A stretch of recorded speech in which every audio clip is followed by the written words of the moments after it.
Hello class. So today we'll be looking at GPS 10, which is solving linear equations with fractions, your favorite topic. Alright, so basically to solve linear equations with fractions, I'm going to teach you a little trick, right? So the trick is you want to get all common denominators, and then once you have common denominators, you're going to cancel them all, right? So when do we need common denominators? We need common denominators whenever we add or subtract fractions. Whenever we are adding or subtracting fractions, we have to get common denominators. A common denominator is basically a number that all the numbers can go into, right? So you want to pick a number where all these numbers can divide into, right? So for this example here, we look at 3, 6, and 6. So you ask yourself, what number can 3 and 6 both go into? Well, that number would be 6, right? They can all go into 6. So I'm going to write the common denominator down, okay, 6. I'm going to rewrite it, okay, so it's going to be x, right? I'm just copying it over, plus 6, and then equals to 6, right? I'm just kind of copying it over. Now, you ask yourself, 3 times what will give me 6? Well, 3 times 2 will give me 6. So if I multiply the bottom by 2, I must multiply the top by 2. So 2 times 1, that's 2. And then 6 times what gives me 6 over here? Well, 6 times 1, right? So basically times this by 1, times that by 1, so nothing happens. So that stays 5. And then this 6 times what gives me this one? Well, times 1 again, right? So then times 1. So that's equal to 17. So nothing changes, right? Now, once all the denominators are the same, which they are here, you can cross them all out. And then you just take the numerators. So what do we get? We're going to get 2x plus 5 equals to 17. And then we solve that guy. So let's solve that. Let's solve it down here. We have 2x plus 5 equals 17. Solve for x. Minus 5 to both sides. 5's cancel out. 2x is equal to 12. Divide both sides by 2. So we get x is equal to 6. Right? And that's exactly what you have in the book. X is equal to 6. Okay. So, I mean, I guess you can do it the way the book does it, which looks kind of complicated, or just do it the way I just showed you. Right? Okay, let's do a problem.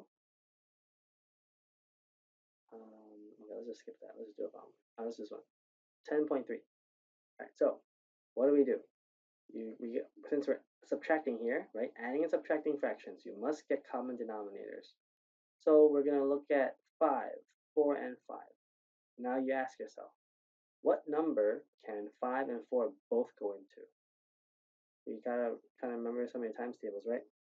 And if you remember times tables, well, 5 and 4 can both go into 20.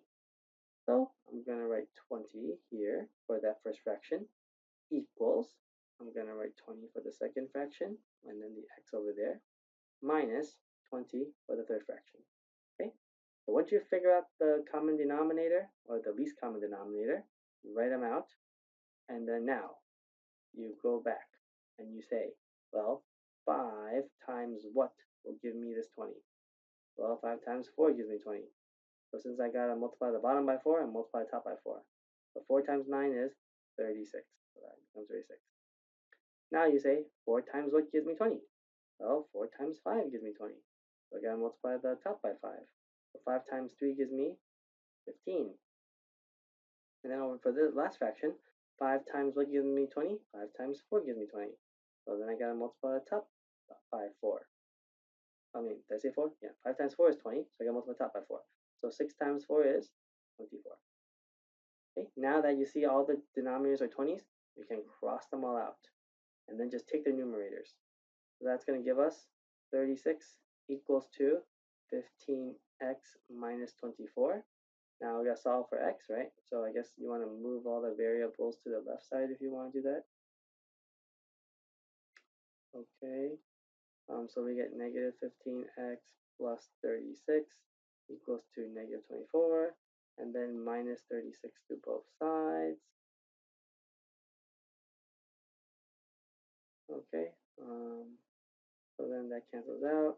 We get negative 15x equals to negative 60, and then we divide both sides by negative 15. So that cancels out. We get x is equal to negative and negative, remember, turns into a positive. So the answer is going to be positive 4. 60 divided by 5 is 4. And that's our solution. Or technically you could have done the other way around, right? I mean, you could have just added the 24 to both sides. And then you would have gotten 16, divide both sides by 15, and then you would have gotten the same thing, you would have gotten 4. But, I kind of mentioned that those of you that have trouble deciding where to move terms, right? You can always move the variable to the left and the number to the right. That'll always work. Okay, that's kind of what I did. Although you could have done it the other way, right? Okay, let's look at the next one. So next one, same thing. We're going to look at, remember, continuing, you get common denominators. We're going to look at 6 and 9. Okay, you ask yourself, what number can 6 and 9 both go into? You want to pick the smallest number that 6 and 9 can both divide into. If you think a little bit, they can both go into 18. So I write 18 here, I write 18 here for the other fraction. Then you ask yourself, 6 times what gives me 18? Well, 6 times 3 gives me 18. So I gotta multiply the top by 3. So 3 times 4 gives me 12. And then 9 times what gives me 18? 9 times 2 gives me 18. So I gotta multiply the top by 2. So 2 times n is 2n. Now the 18s are the same. Cross out the 18s. We're left with 12 equals to 2n. And then, how do I solve for n? Well, divide both sides by 2. So then 12 divided by 2 is 6. So 6 is equal to n. That's our solution. Alright, so not too bad, right?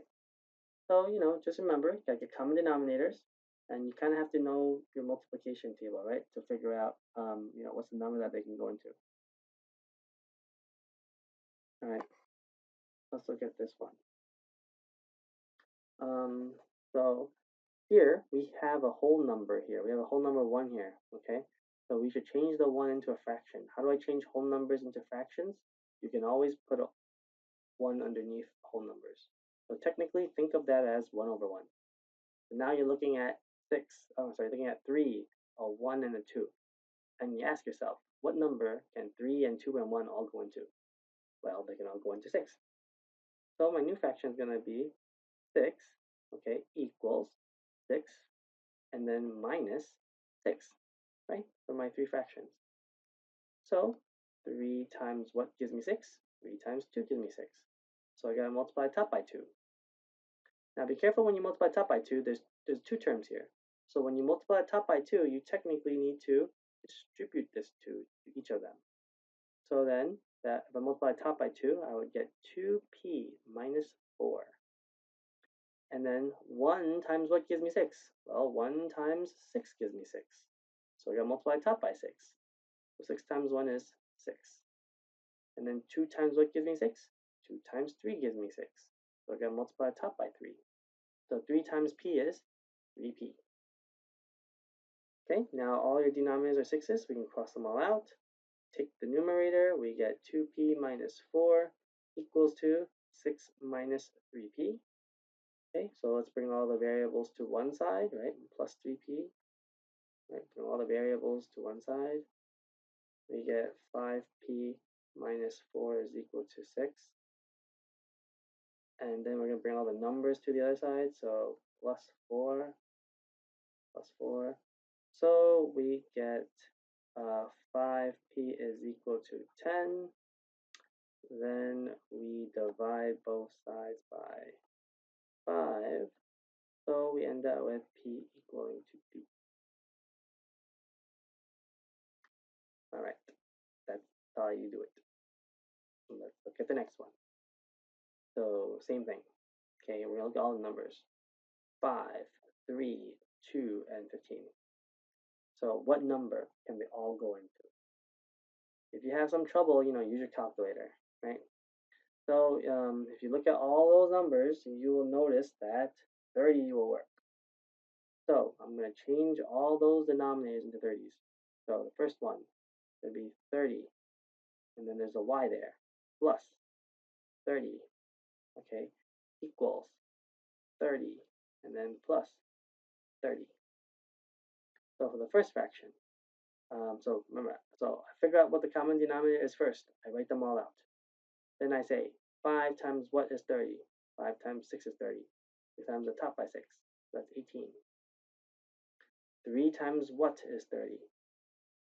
Well, 3 times 10 is 30. Now let's just different color. So 3 times 10 is 30. So I got times that, the 3 by 10 to get 30. Then multiply top by 10. That gives me 20. 2 times what is 30? Well, 2 times 15 is 30.